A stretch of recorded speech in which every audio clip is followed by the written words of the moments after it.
Brought to you by Palvi Agrico. आता शेतीसाठी जे काही लागणार ते घरपोच मिळणार, तेही मोबाईलच्या एका क्लिकवर. नमस्कार, मी अभिजित करंडे. मुंबई तकच्या सेंटर पॉइंटमध्ये आपल्या सर्वांचं स्वागत आहे. गेल्या 24 तासापासून महाराष्ट्राच्या राजकारणात ज्यामुळे राळ उठली आहे ते प्रकरण आहे अर्थात उपमुख्यमंत्री अजित पवार यांचे चिरंजीव पार्थ पवार यांच्या जमीन खरेदीचं. जमीन कुठली आहे तर जमीन आहे पुण्यातल्या कोरेगाव पार्क परिसरातली 43 एकर जमीन. त्या जमिनीचं बाजारभावानुसार मूल्य किती आहे तर असं सांगितलं जात आहे की तिचं मूल्य 1600 ते 1800 कोटी रुपये आहे.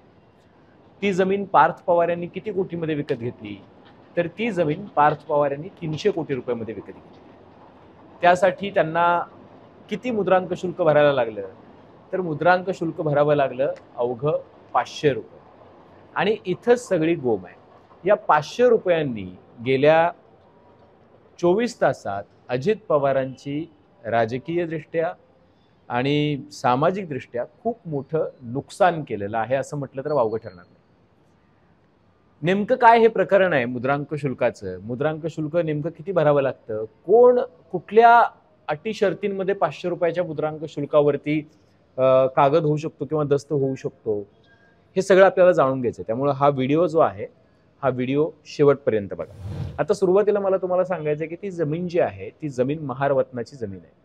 महारवतनाची जमीन जी आहे ती सरकारनं ताब्यात घेतली होती. तिथे एक प्रकल्प उभा केला जाणार होता पण तो काही उभा राहिला नाही. अखेरीस त्या जागेवरती इंडियन बॉटॅनिकल गार्डन जे आहे ते उभं राहिलं. आत्तासुद्धा ते गार्डन तिथे आहे.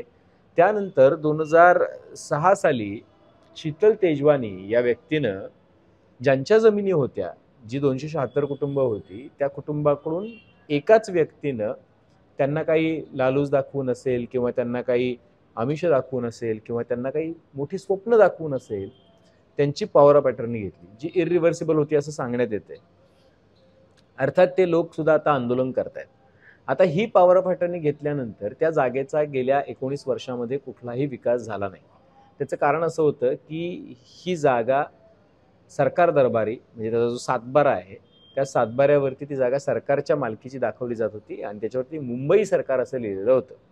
त्याचं कारणही आहे कारण ती सरकारनं ताब्यात घेतलेली जागा होती, ती काही परत त्या वतनांना दिलेली नव्हती किंवा कुळांना दिलेली नव्हती. त्यामुळे त्याच्यावर सातबारा जो होता तो मुंबई सरकार असा सातबारा होता. तरी सुद्धा त्या 276 कुटुंबाकडून जर उद्या त्या जमिनीचं काही करायचं झालं तर त्यांची पॉवर ऑफ अटर्नी असावी म्हणून शीतल तेजवानींनी ती जमीन घेऊन ठेवली होती. आता त्या जमिनीला एक खरेदीदार मिळाले, ते पण मिळाले 19 वर्षांनंतर. आणि त्या खरेदीदाराचं नाव आहे अमेडिया एंटरप्राइजेस LLP. या अमेडिया एंटरप्राइजेसमध्ये 2 भागीदार आहेत. एक आहेत पार्थ अजित पवार आणि दुसरे आहेत दिग्विजय सिंग अमरसिंग पाटील. अर्थात दिग्विजय सिंग पाटील हे पार्थ पवार यांचे नातेवाईक आहेत. त्यांचे चुलत मामेभाऊ वगैरे असं त्यांचं नातं लागतं असं सांगतात. मुद्दा असा आहे की या कंपनीमध्ये अमेडियामध्ये 99% भागीदारी पार्थ पवार यांची आहे, 1% भागीदारी दिग्विजय पाटील यांची आहे. तरीसुद्धा आपल्या सगळ्यांना आता कल्पना आलेली आहे की जे 1% भागीदार आहेत त्यांच्यावरती FIR झालेला आहे. आता मुद्दा असा आहे की मग नेमकं असं काय झालं की इथला जो एकूण काय म्हणू आपण त्याला की मुद्रांक शुल्क जे आहे ते कमी करण्यात आलं आणि ते कमी केल्यानंतर सुद्धा त्याची भनक सुद्धा कोणाला लागली नाही.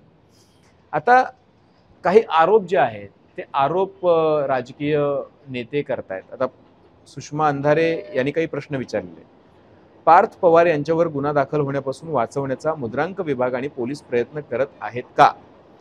एकच दस्त आहे. त्यांचं म्हणणं असं आहे 9018/225 नोंदणीत वापरलेला असताना आणि विशेष म्हणजे जिल्हा इंडस्ट्री बोर्डाच्या मुद्रांक माफीच्या ठरावावर पार्थ पवारांची सही आहे हे चौकशी अहवालात नमूद असूनही पार्थ पवारांचं नाव घेणं यंत्रणांनी का टाळलं? अर्थात हा खूप महत्त्वाचा प्रश्न आहे आणि सगळे लोक प्रश्न विचारत आहेत. अगदी राहुल गांधी यांनी सुद्धा त्याबद्दलचं ट्विट केलेलं आहे. राहुल गांधी काय म्हणतात बघा, महाराष्ट्र में 1800 करोड़ की सरकारी जमीन जो दलितों के लिए आरक्षित थी सिर्फ 300 करोड़ में मंत्री जी के बेटे की कंपनी को बेच दी गई. ऊपर से स्टाम्प ड्यूटी भी हटा दी गई. मतलब एक तो लूट और उस पर कानूनी मुहर में भी छूट. यह है जमीन चोरी उस सरकार की जो खुद वोट चोरी से बनी है. उन्हें पता है चाहे जितना लूटे, वोट चोरी कर फिर सत्ता में लौट आएंगे। न लोकतंत्र की परवाह है, न जनता की, न दलितों के अधिकार की। मोदी जी, आपकी चुप्पी बहुत कुछ कहती है। क्या आप इसलिए खामोश है क्योंकि आपकी सरकार उन्हीं लुटेरों पर टिकी है जो दलितों और वंचितों का हक हडपते आहे? कारण की महारत्नाची जमीन होती म्हणून राहुल गांधी म्हणतात की दलितांच्या हक्कांवरती गदा आली. आता तो काय ठराव होता की ज्या ठरावानुसार हे जे मुद्रांक शुल्क, एकूण किती मुद्रांक शुल्क होतं तर 21 कोटी रुपयांचं मुद्रांक शुल्क होतं. आता 21 कोटी रुपयांचं मुद्रांक शुल्क 500 रुपयावर आणण्यासाठी काय या अमेडिया कंपनीनं शक्कल लढवली? तर बघा, त्यांनी त्यांच्या हा कागद माझ्या हातामध्ये आहे. त्यांनी जो ठराव केलेला आहे अमेडिया एंटरप्राइजेस लिमिटेड, आणि जो ठराव त्यांनी application to district industries centre Maharashtra state यांना पाठवलेला आहे. आणि ऑथराइज कोण आहे तर authorise mister Digvijay Patil, designated partner, म्हणजे दिग्विजय पाटील यांनी हा ठराव पाठवलेला आहे. आता मुद्दा असा आहे की दिग्विजय पाटील यांनी हा ठराव पाठवला आणि त्याच्यामध्ये लिहिलं की it was inform to the designated partners that LLP promoting to make application to district industry centre Maharashtra state under the registration, म्हणजे त्यांनी जे काही रजिस्ट्रेशन केलेलं आहे त्याच्यानुसार, to ITES parks and unit, म्हणजे इथं IT पार्क किंवा data centre, data mining centre वगैरे अशा पद्धतीच्या गोष्टी उभारण्याचं प्रपोजल जे आहे ते आहे. It was further inform that information technology as one of the main activity of LLP, it was propose to the apply for the set registration with district industries centre Pune. म्हणजे ते म्हणतात की ही जी काही कंपनी अमेडिया, त्यांचं मुख्य काम हे जे आहे ते इन्फॉर्मेशन टेक्नॉलॉजीमध्ये आहे.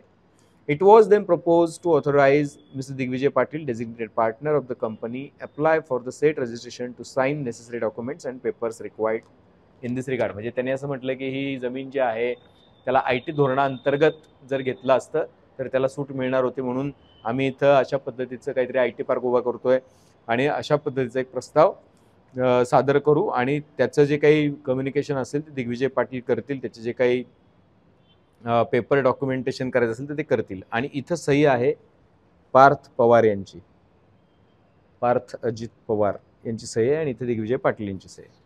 आता मुद्दा असा आहे की जी गोष्ट खऱ्या अर्थानं अशा पद्धतीची 500 रुपयाच्या स्टॅम्प ड्युटी भरून दस्त करण्यात आला, पण तो तसं करता येतो का? जे चौकशीत समोर आलंय ते फार खतरनाक आहे. त्याला गंभीर म्हणण्यापेक्षा खतरनाकच म्हटलं पाहिजे. बघा, ह्या चौकशी समितीने एक छोटा अहवाल दिलेला आहे. त्याच्यामध्ये काय म्हटलंय? त्याच्यामध्ये असं म्हटलंय की श्री गायकवाड व इतर 271 यांचे वतीने कुल मुक्त्यारधारक श्रीमती शीतल तेजवानी, विक्रेते म्हणजे शीतल तेजवानी यांनी त्या 271 जणांचं कुल मुक्त्यारपत्र पॉवर ऑफ अटर्नी घेतली होती आणि त्या विक्रेते आहेत. कुणाला? अमेडिया एंटरप्राइजेस LLP, जे खरेदीदार आहेत म्हणजे पार्थ पवार आणि दिग्विजय पाटील यांच्या दरम्यानच्या खरेदी खताचा मसुदा मुद्रांक जिल्हाधिकारी पुणे शहर यांच्याकडे अभिनिर्णयासाठी दाखल केला. त्याबाबत अर्जदारांना मुद्रांक शुल्क भरण्याबाबत प्राथमिक नोटीस देऊन म्हणणे सादर करण्यासाठी कळवण्यात आले, परंतु त्यांनी याबाबत काहीही म्हणणे न मांडल्याने अभिनिर्णयाची कारवाई न होता प्रकरण विना निर्णय बंद करण्यात आले. म्हणजे त्यांना सांगितलं होतं मुद्रांक शुल्क भरायला, पण त्यांनी भरलं नाही, काही कम्युनिकेशन केलं नाही, त्यामुळे ते प्रकरण बंद करण्यात आलं.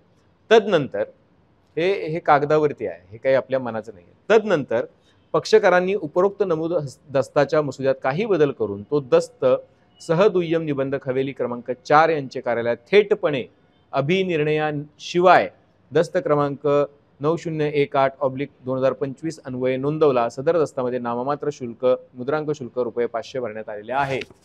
म्हणजे अभिनिर्णय होण्याआधीच अशा पद्धतीचा दस्त जो आहे तो नोंदवण्यात आला. आता इथून गंमत चालू होते. प्रस्तुत दस्तांकित मिळकतीचे बाजारभावाप्रमाणे मूल्यांकन 300 कोटी असल्याचे नमूद आहे. यापेक्षा जास्त त्या रक्कम ₹300 कोटीवर महाराष्ट्र मुद्रांक अधिनियमाचे अनुच्छेद 25B प्रमाणे 5%, स्थानिक संस्था कर 1% आणि मेट्रो कर 1% आणि अनुच्छेद 25B प्रमाणे 5% कर, असे एकूण 21 कोटी इतके मुद्रांक शुल्क देय होते. म्हणजे 21 कोटी भरायचे होते.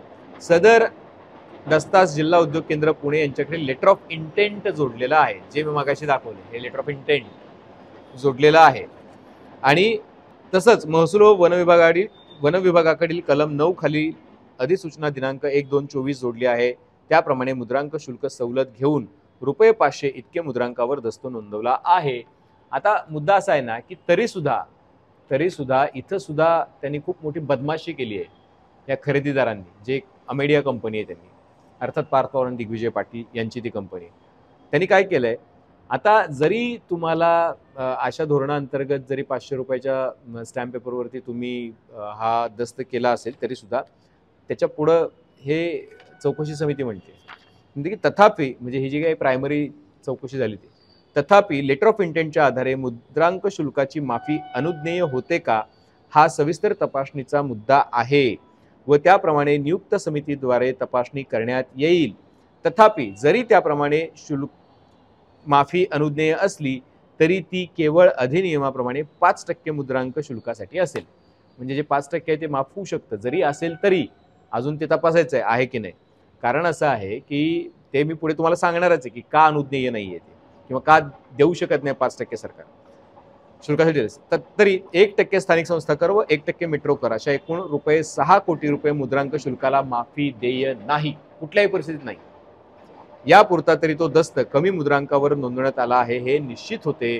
त्यानुसार संबंधितांना दिनांक 30/10 म्हणजे 30 ऑक्टोबर 25च्या नोटिसी अन्वये कमी भरलेले ₹5,99,00,000 मुद्रांक शुल्क वसूल करण्यावर कळवण्यात आलेले आहे. हे कागद सरकारी कागद आहेत सगळे, हे काही आपल्या मनाचं नाही आहे, सगळ्या सरकारी कागदांमध्ये नमूद आहे. आता मुद्दा असा आहे की यांना 500 रुपये का दस्त नोंदवता येत नाही, त्याचं कारण हे मी नाही सांगितलं, याचं कारण स्वतः उद्योगमंत्र्यांनी सांगितलं. उद्योगमंत्री कोण आहेत? उद्योगमंत्री आहेत उदय सामंत. आपल्याकडचा अधिनियम काय सांगतो? आपल्याकडचा अधिनियम असं सांगतो की जर तुम्हाला मुद्रांक शुल्कातून सूट हवी असेल, म्हणजे त्याच्यामध्ये IT धोरण जे आहे, माहिती तंत्रज्ञान सहाय्यभूत सेवा धोरण, त्या धोरणानुसार जर तुम्हाला ते कमी करून किंवा त्याच्यामध्ये सूट हवी असेल तर त्या सुटीबद्दल किंवा कॅबिनेटची सब कमिटी ती निर्णय घेते. खालच्या स्तरावर तो निर्णय होत नाही. आता कॅबिनेट सब कमिटीने हा निर्णय घेतलाय का, मग हा प्रश्न निर्माण होतो. आता त्याबद्दल कोणाला विचारायचं? मग त्याबद्दल विचारायचं उद्योगमंत्र्यांना की अशा पद्धतीचं काही तुमच्याकडे आलं होतं का, काय अर्ज आला होता का, अर्ज आल्यानंतर तुम्ही काही कारवाई केली आहे का, तो काय मंजुरीसाठी पुढे पाठवलाय का, कॅबिनेट सब कमिटीने त्याला काही मंजुरी दिली आहे का. त्याच्यावरती त्यांनी काल हे लेटर वाचून दाखवलेलं आहे. हे लेटर आहे उद्योग खात्याचं. उद्योग खात्यानं हे लेटर काल उदय सामंत यांनी, स्वतः मंत्री उदय सामंत यांनी वाचून दाखवले. काय म्हणतंय लेटर? हे लेटर म्हणतंय की प्रस्तुत विषयांवये सादर करण्यात येते की मेसर्स अमेडिया एंटरप्राइजेस LLP या घटकाने, म्हणजे पार्थ पवार आणि दिग्विजय पाटील यांच्या कंपनीने माहिती व तंत्रज्ञान सहाय्यभूत सेवा धोरण 2023 प्रस्तावित घटक पत्ता DR 1178 सर्वे नंबर 88 मुंडवा येथे प्रस्तावित घटकासाठी इरादा मागणी अर्ज 24 एप्रिल 2025 रोजी कार्यालयाकडे केला होता. अर्ज केलाय इरादा, इंटेंट, लेटर ऑफ इंटेंट मगाशी त्याचा उल्लेख केला.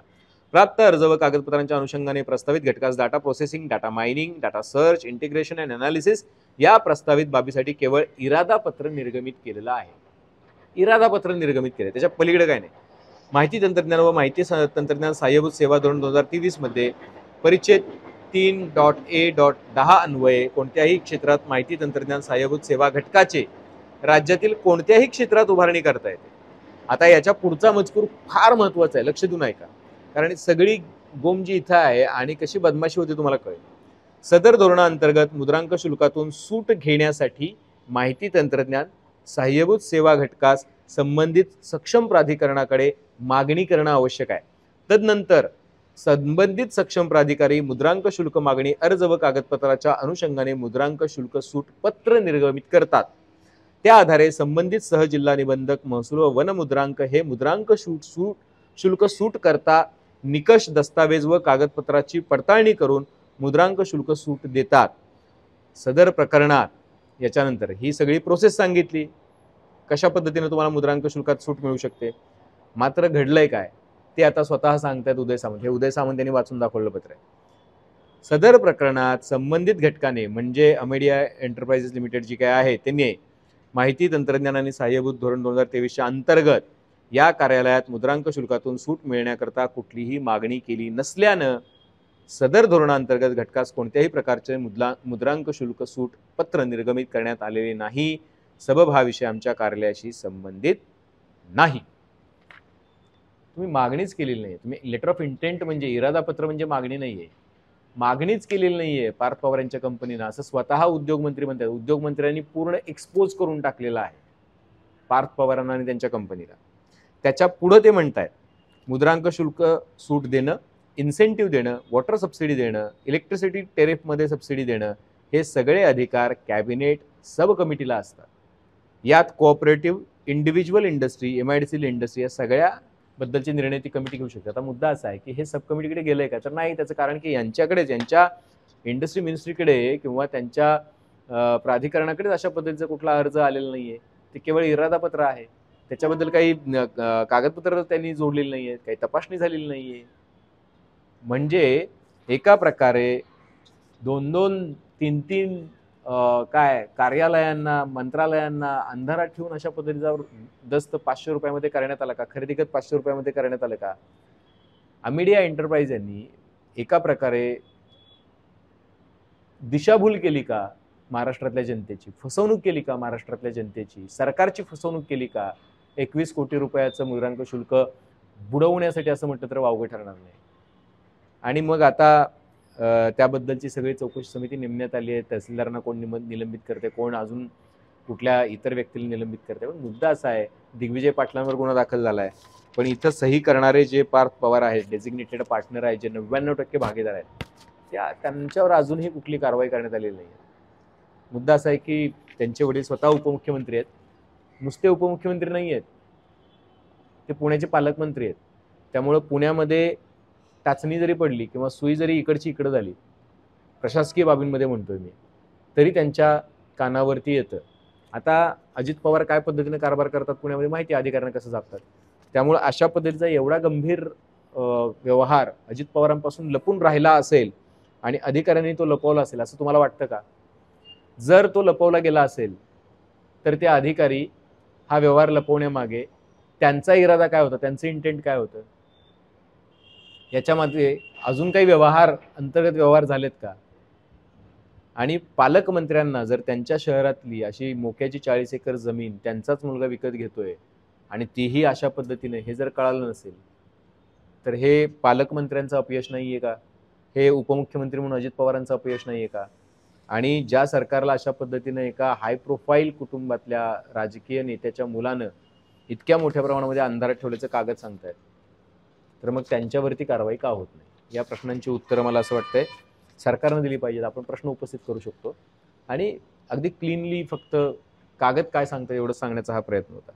तुमची काही मतं असतील, प्रश्न असतील तर निश्चितपणे कळवा, नोंदवा. बेल आयकॉनवरती क्लिक केलं तर अपडेट्स मिळत जातील. आणि सर्वात महत्त्वाचं म्हणजे मुंबई तकचं यूट्यूब चॅनल सबस्क्राईब करायला विसरू नका. पाहत राहा मुंबई तक.